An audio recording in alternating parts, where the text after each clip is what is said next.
Good news good news ಮಹಿಳೆಯರೇ good news. ಅಕ್ಕಪಡೆ Gruhalakshmi ಸಹಕಾರ ಸಂಘ ಮತ್ತು ಅಂಗನವಾಡಿಗಳಲ್ಲಿ LKG UKG ತರಗತಿಗಳಿಗೆ CM ಅವ್ರ ಕಡೆಯಿಂದ ಚಾಲನೆ. ಎಲ್ಲ ಡೀಟೇಲ್ ಆಗಿ ಹೇಳಿದ್ದೇವೆ.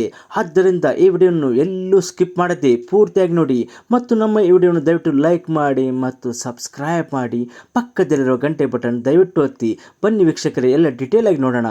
ಮಹಿಳಾ ಮತ್ತು ಮಕ್ಕಳ ಅಭಿವೃದ್ಧಿ ಇಲಾಖೆ ಸಚಿವೆ ಲಕ್ಷ್ಮಿ ಹೆಬ್ಬಾಳ್ಕರ್ ಅವರ ಕನಸಿನ ಯೋಜನೆಗಳಾದ ಅಕ್ಕಪಡೆ ಗೃಹಲಕ್ಷ್ಮಿ ವಿವಿಧ ಉದ್ದೇಶ ಸಹಕಾರಿ ಸಂಘ ಹಾಗೂ ಅಂಗನವಾಡಿ ಕೇಂದ್ರಗಳಲ್ಲಿ LKG ಮತ್ತು UKG ತರಗತಿಗಳಿಗೆ ಚಾಲನೆ ನೀಡಿದರು. ಮಹಿಳಾ ಮತ್ತು ಮಕ್ಕಳ ಅಭಿವೃದ್ಧಿ ಹಾಗೂ ವಿಕಲಚೇತನರ ಮತ್ತು ಹಿರಿಯ ನಾಗರಿಕರ ಸಬಲೀಕರಣ ಇಲಾಖೆ ವತಿಯಿಂದ ಆಯೋಜಿಸಲಾಗಿದ್ದ ಸಮಗ್ರ ಶಿಶು ಅಭಿವೃದ್ಧಿ ಯೋಜನೆಯ ಸುವರ್ಣ ಮಹೋತ್ಸವ ಕಾರ್ಯಕ್ರಮದಲ್ಲಿ ಮಹಿಳೆಯರ ಸ್ವಾವಲಂಬನೆಗಾಗಿ ಆರಂಭಿಸಲಾಗಿರುವ ಗೃಹಲಕ್ಷ್ಮಿ ವಿವಿಧ ಉದ್ದೇಶ ಸಹಕಾರ ಸಂಘ, ಮಹಿಳೆಯರ ರಕ್ಷಣೆಗಾಗಿ ಆರಂಭಿಸಿರುವ ಅಕ್ಕಪಡೆ ಹಾಗೂ ಬಡ ಮಕ್ಕಳಿಗೂ ಗುಣಮಟ್ಟದ ಶಿಕ್ಷಣ ಒದಗಿಸುವ ಸಲುವಾಗಿ 5,000 ಅಂಗನವಾಡಿ ಕೇಂದ್ರಗಳಲ್ಲಿ LKG ಮತ್ತು UKG ತರಗತಿಗಳನ್ನು ಗಣ್ಯರು ಉದ್ಘಾಟಿಸಿದರು. ಮತ್ತು ಸಂದರ್ಭದಲ್ಲಿ ಮಾತನಾಡಿದ ಸಚಿವೆ ಲಕ್ಷ್ಮಿ ಹೆಬ್ಬಾಳ್ಕರ್, ಇಂದಿರಾ ಗಾಂಧಿ ಅವರು ಬಡವರ ಮಕ್ಕಳಿಗೂ ಶ್ರೀಮಂತರ ಮಕ್ಕಳಂತೆ ಉತ್ತಮ ಗುಣಮಟ್ಟದ ಶಿಕ್ಷಣ ಪಡೆಯಬೇಕು ಎನ್ನುವ ಉದ್ದೇಶದಿಂದ ಮಕ್ಕಳ ಅಪೌಷ್ಟಿಕತೆ ನಿವಾರಿಸುವ ದೃಷ್ಟಿಯಿಂದ ಅಂದಿನ ಸಂದರ್ಭದಲ್ಲಿ ಅತಿಯಾಗಿದ್ದ ತಾಯಿ ಹಾಗೂ ಮಗುವಿನ ಸಾವಿನ ಪ್ರಮಾಣವನ್ನು ನಿಯಂತ್ರಿಸುವ ಉದ್ದೇಶದಿಂದ ಆರಂಭಿಸಿದ್ದ ಸಮಗ್ರ ಶಿಶು ಅಭಿವೃದ್ಧಿ ಯೋಜನೆಗೆ 50 ವರ್ಷಗಳಾಗಿದ್ದರಿಂದ ಯೋಜನೆಯನ್ನು ಇನ್ನಷ್ಟು ಸುಧಾರಿಸುವ ಮೂಲಕ ಸುವರ್ಣ ಮಹೋತ್ಸವವನ್ನು ಆಚರಿಸಲಾಗುತ್ತಿದೆ ಎಂದು ಹೇಳಿದರು. ಇನ್ನು ಚುನಾವಣೆ ಪೂರ್ವದಲ್ಲಿ ಕಾಂಗ್ರೆಸ್ ಪಕ್ಷ ಕೊಟ್ಟ ಮಾತಿನಂತೆ ಪಂಚ ಗ್ಯಾರಂಟಿ ಯೋಜನೆಗಳನ್ನು ಜಾರಿಗೊಳಿಸಿತು.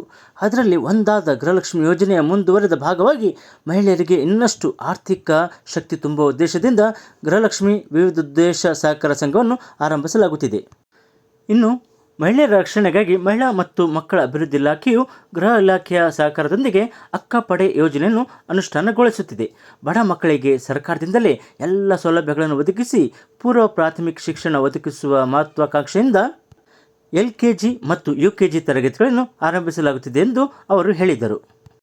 ಇದೇ ಸಂದರ್ಭದಲ್ಲಿ ಗೌರವಧನ ಹೆಚ್ಚಿಸಲು ಮನವಿ ಮಾಡಲಾಗಿದೆ. ಹೌದು, ಅಂಗನವಾಡಿ ಕಾರ್ಯಕರ್ತರಿಗೆ ಈ ಹಿಂದಿನ ಕಾಂಗ್ರೆಸ್ ಸರ್ಕಾರ ಸಂದರ್ಭದಲ್ಲಿ ಮುಖ್ಯಮಂತ್ರಿ ಸಿದ್ದರಾಮಯ್ಯ ಅವರು ಗೌರವಧನ ಹೆಚ್ಚಳ ಮಾಡಿದರು.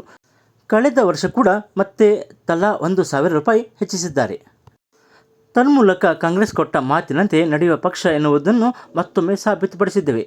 ಈಗ ಪುನಃ 1,000 ರೂಪಾಯಿ ಹೆಚ್ಚಿಸುವಂತೆ ಮುಖ್ಯಮಂತ್ರಿ ಸಿದ್ದರಾಮಯ್ಯ ಹಾಗೂ ಉಪಮುಖ್ಯಮಂತ್ರಿ DK ಶಿವಕುಮಾರ್ ಅವರ ಬಳಿ ಮನವಿ ಮಾಡುತ್ತೇವೆ ಎಂದು ಸಚಿವರು ಹೇಳಿದರು. ಇನ್ನು ಇಲಾಖೆಗೆ ಕಳೆದ 2.5 ವರ್ಷಗಳಿಂದ ಹೊಸ ಸ್ವರೂಪ ನೀಡಲಾಗಿದೆ.